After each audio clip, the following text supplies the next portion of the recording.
30 साल 32 साल, बोलो बताएंगे कि नहीं बताएंगे? अब मौलाना दरगाह वालों से पूछो, है लोनावा दरगाह वालों, इनकी उम्र कैसे शुमार करोगे? 30 साल के हैं, 32 साल के, कैसे जानोगे? तो कहेंगे हजरत बड़ा आसान सा तरीका है, एक दिन सूरज निकले, उसके बाद डूबे, दूसरे दिन निकले समझो 1 तारीख मुकम्मल, तीसरे दिन निकले समझो 2 तारीख मुकम्मल, चौथे दिन निकले समझो 4 तारीख मुकम्मल, इसी तरह से हफ्ता होगा, हफ्ते के बाद महीना होगा, महीने के बाद साल होगा। तो मैं कहूंगा लोनावा दरगाह वालों, मोइनुद्दीन अजहरी को सिर्फ इतना बताओ, जब सूरज ही ना निकले, जब चांद मौजूद ना हो, जब जमीन मौजूद ना हो, जब आसमान मौजूद ना हो, जब सितारे मौजूद ना हो, तो जिब्रील अमीन कहे 70,000 साल के बाद एक सितारा चमकता था, तो मुझे 70,000 ना बताओ, 1 साल ना बताओ, उसमें का 1 महीना ना बताओ, उसमें का 1 हफ्ता मत बताओ, बल्कि उसमें का सिर्फ मुझे 1 दिन बताओ। वो दिन दुनिया के एतबार से कितना बड़ा दिन था, सिर्फ मुझे इतना बताओ, वो दिन दुनिया के एतबार से कितना बड़ा। क्योंकि दुनिया के दिन जब सूरज निकलता है और डूबता है, डूबने के बाद दूसरे दिन निकलता, तब जाकर के 1 दिन 1 रात होते। बोलो होते कि नहीं होते? जिसके नजदीक होते हैं वो हाथ उठा करके बताएं। इतने लोग।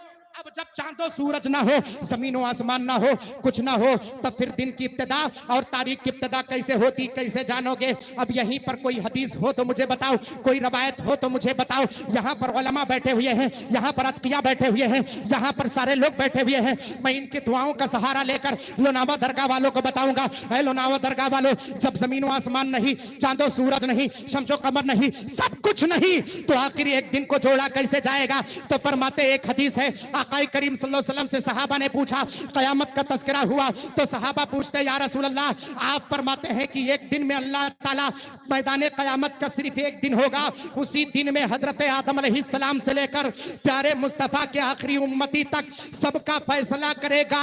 अगर लोनावा दरगाह वाले किसी एक लाइन में खड़े हो जाएं और कोई 5-5 हजार रुपया बांटना शुरू करे, तो दिन तो खत्म हो जाएगा, पर लाइन खत्म नहीं हो सकती। बोलो है कि नहीं है? बोलो है कि नहीं है? दिन खत्म हो जाएगा, लाइन खत्म नहीं होगी। एक दिन में आका ने फरमाया, एक दिन में हजरत आदम के उम्मतियों से लेकर के प्यारे मुस्तफा के आखिरी उम्मती तक सबका फैसला होगा। तब सहाबा अरीजा पेश करते, या रसूल अल्लाह, कयामत के दिन तो आपने फरमाया चांद नहीं, सूरज नहीं, जमीन नहीं, आसमान नहीं, कुल्लु मन अलैहा फान व यबका वजहु रब्बिका दुल जलाली वल इकराम।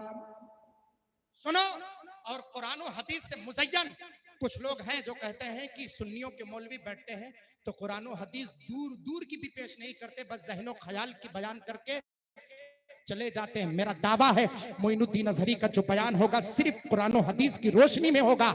और सुन लो, ये मेरी अपनी मेहनत का नतीजा नहीं, ये बुजुर्गों का, हुजूर सैयदी लाला मियां जैसी शख्सियतों के बरकतों का नतीजा है, सादाते किराम का नतीजा है। मेरे आला हजरत सरकार से यही तो पूछा गया था, ऐ सैयदी सरकार आला हजरत, अरे 13 साल की उम्र में आप फतवा दे, ये आखिर किस उस्ताद की देन है, किस वालिद के पढ़ाए हुए मेहनतों का नतीजा है? तो मेरे आला हजरत फरमाते हैं, ये मेरी अपने मेहनतों का नतीजा नहीं, कसम खुदा की, नबी और आले नबी का सदका है। पूछा दलील क्या है? फरमाते हैं, ऐ रज़ा ये अहमद है, नूरी का फैज़े नूर है, हो गई मेरी गजल पर कर कसीदा। नारे तकबीर, नारे रिसालत, सरकार की आमद, सरकार की आमद, सरजमीन लोनावा दरगाह। फरमाते हैं, मेरे अपने मेहनतों का नतीजा नहीं है। अरे जिंदगी में कामयाबी चाहते हो, बताओ आला हजरत सरकार से कोई कामयाब आलिम तुम्हें दिखाई दिया?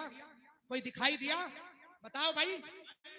अपने तो क्या, अल फज़लु बिमा यशहदु बिहिल आदा, फजीलत तो तब है कि जब दुश्मन गवाही दे दे।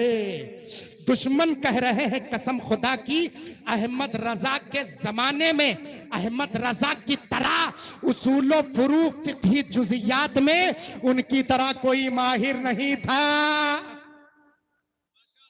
पौने 14 साल की उम्र में पहला फतवा दे, वो भी ऐसा फतवा अगर उनसे ज़ियाउल औलिया और ताजुल अस्फिया में रहे होंगे तो मेरी गुफ्तगू को अगर 3:30 बजे से लेकर 4 बजे 4:15 बजे तक तकरीबन अगर उसको समाप्त किया होगा तो आपके जहन में बात होगी।